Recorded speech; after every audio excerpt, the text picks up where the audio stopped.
leader. Summer is wrapped up, and for many of you, that means your interns are finishing their placements. And some of you may already be gearing up to welcome fall interns into your business. That makes now the perfect time to talk about one of the toughest parts of leadership, giving constructive feedback to an intern who didn't quite measure up. During my corporate career, I had many interns. Some of them were wonderful, curious, ambitious, and ready to learn. Others were not. Some needed the reminder that this was a tremendous opportunity that they'd been given, and how they showed up mattered. And here's the thing. You are the adult in the situation. It's your obligation to give them feedback that they need to succeed in the workplace. That's leadership. After all, interns come to your workplace to learn how to be a professional. And that means you can't skip the part where you tell them where they shined and where they fell short. Today, I'll share 2 different options for how you can share your feedback with your interns for maximum impact. Welcome to the Stacking Your Team podcast, smart leadership for women who mean business. I'm Shelli Warren, your team and leadership coach, and your no-fluff guide to building a powerhouse team that actually gets the job done without you holding their hand every 5 minutes. You're not just a business owner, you're the leader now, and I'll help you step up, lead smart, and stop micromanaging. Stick with me and you'll learn how to hire, fire, and inspire a team you lead with confidence and finally get your night and weekends back. And here's the hard truth. The team that got you here may not be the team that gets you there. So let's trade burnout for bold leadership and stack your team. This episode is powered by the Leadership Lab, my high-touch small group coaching program for women running established businesses with a team of 5 or more. If you're tired of being pulled into every little thing and you want more time for strategy, creativity, VIP clients, or even building a second business, you don't have to do it all alone. It's time to stop feeling so exhausted by trying to hold it all together. The Leadership Lab helps you step out of the daily operations, build a capable team, and lead boldly without burning out. Apply today, and when you do, I'll personally read your application and reach out to you. I can't wait to hear your story. All right, let's get into it. First, let me be clear. I believe all internships should be paid. If you're inviting someone into your business to contribute, they deserve compensation. Unpaid internships limit access and exclude people who can't afford to work for free. Paid internships open the door wider and reinforce professionalism from day one. And here's the good news. Many regions offer grants, subsidies, and local funding programs to help offset the cost of hiring interns. If your budget is the concern, explore what's available in your community. It's often more accessible than you realize, and it makes doing the right thing even easier. So why would you bring an intern into your business at all? Well, new people bring fresh perspectives. Interns often see things differently and ask great questions. Select the right people, and their curiosity can spark new ways of thinking for your whole team. Be clear right up front that the goal isn't only for them to learn their tasks, it's about seeing the bigger picture, how the company works, and why people love doing business with you. And here's another bonus. Interns can become a great referral source for you. Interns can also become a great talent pipeline. Interns are a low-stake way to evaluate potential new hires. In fact, many interns become what I like to call boomerang team members, meaning they leave to finish school or explore other opportunities, and then they come back as full-time hires who already know your culture and systems. Those team members often bring incredible long-term value. Interns also are a great chance for leadership development for your new leaders or someone who wants to be considered for a leadership role. An intern can be their very first person that they're responsible to guide. That hands-on experience in mentoring and delegating is invaluable in shaping them to become strong leaders. So fostering interns also will build your reputation. When word spreads that your business is a place where young professionals are supported, developed, and paid fairly, you become a brand that attracts both talent and clients. So take a second and think about your own team. Could bringing an intern create a fresh perspective or free up capacity for someone else? Could it be the very first step for one of your emerging leaders to learn how to coach and delegate? And if you've hesitated in the past because of budget, have you explored local grants or funding that could help you pay for an intern? All right, let's get into the tough stuff. Telling your latest intern as they leave that they didn't do as well as you'd hoped. Let's be honest, this kind of a conversation can be awkward, and you can get caught up in your head worrying about damaging relationships, especially if the intern happens to be your client's niece, a family friend, or a community partner's nephew. You might hesitate because you don't want to strain that relationship or come across as unfairly harsh. But dodging the conversation doesn't serve anyone. It just kicks the problem down the road. You can worry about being too soft. I've seen this happen a lot, where leaders sugarcoat so much that the intern leaves thinking they did great. That feels easier in the moment, but it actually does the intern a disservice. They go into their next role with the same bad habits because no one has done the adult thing to tell them the truth.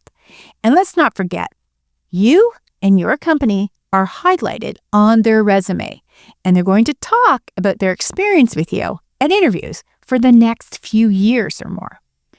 So I get it that there's a temptation to avoid this entirely. Another common reaction is to just let the internship run its course, quietly decide you're never going to hire them back, and then breathe a sigh of relief when it's over. But here's the truth. That's not leadership. That's avoidance. So here's the reality check. Even if there's no personal ties, it's still going to feel uncomfortable. Most leaders don't enjoy giving tough feedback, especially to young people just starting out. It's tempting to convince yourself that someone else will teach them later. But what if they don't? And here's the bottom line. Setting expectations, following through, and giving feedback, it's not optional. You are the adult in the situation. You owe it to both your team and the intern. After all, they're looking to you to teach them what being a professional looks like. I once gave an intern some tough feedback that made him cry. I had to step out of the room to bring back some facial tissue. It wasn't easy for him to hear anything constructive. You see, he was a grade A student at university, popular, and thought he was pretty darn fabulous at everything he did. He told me this was the first time anyone had told him that he was coming up short on some stuff, and he was petrified that his parents would find out that he blew it. I reassured him that he didn't blow it, but he would if he didn't significantly approach his next term differently. A few weeks later, at a site open house celebration, he couldn't wait to introduce me to his parents. Later that day, his dad pulled me aside and thanked me for straightening him out because he won't listen to us. That moment reinforced to me the harder path, the uncomfortable feedback conversation, is actually the kindest one in the long run. So let me ask you, think back to the last intern that you had in your business. Did you tell them the truth about their performance, or did you soften it so much that they walked away thinking they nailed it? If you avoided the hard conversation, why? Was it to keep the peace, to protect a relationship, or just because it felt uncomfortable in the moment? And if you did give them the truth, maybe you don't know how it changed them moving forward, but how did it change the experience for you or your team? Now, let's talk about how you're going to share this feedback with your intern.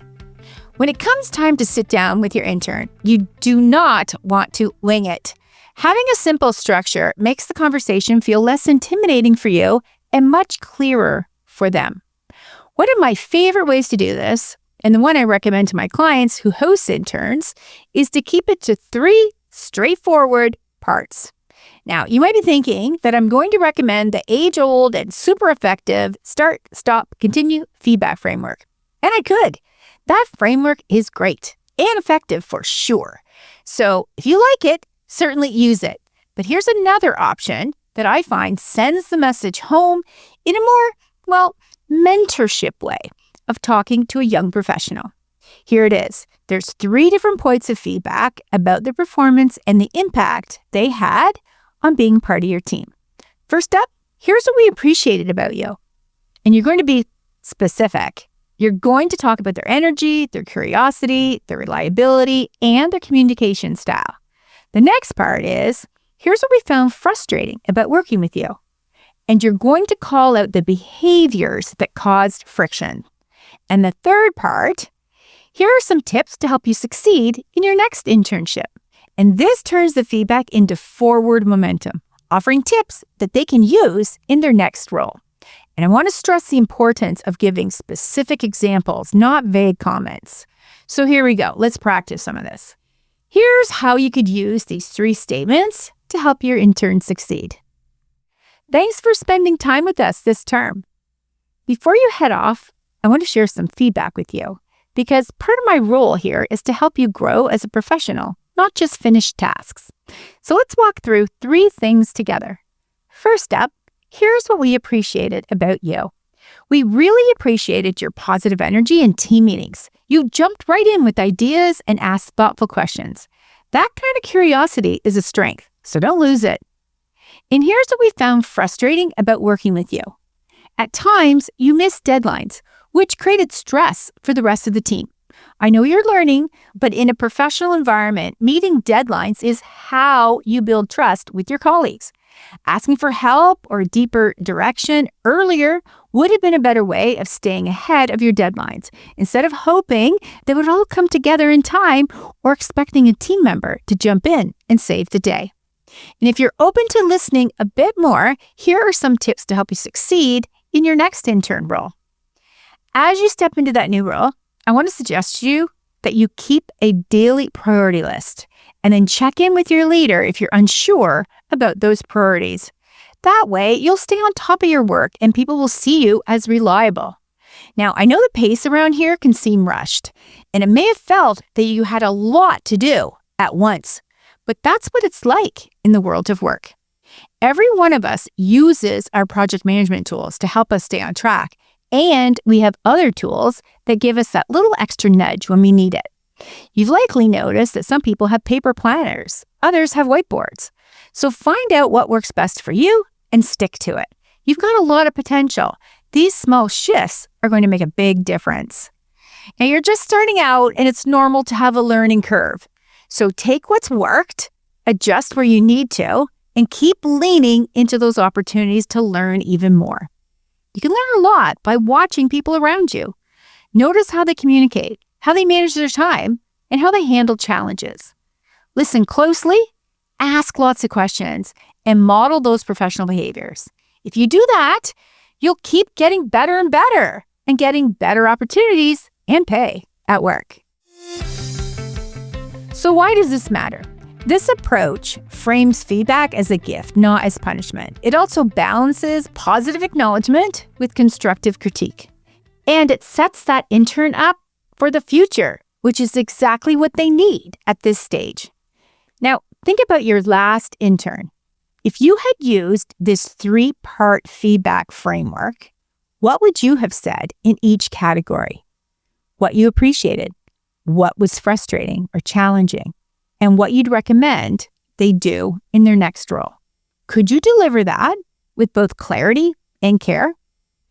And let's be real, even with the best frameworks, delivering this kind of feedback can still feel uncomfortable, especially if the intern is connected to someone important in your world.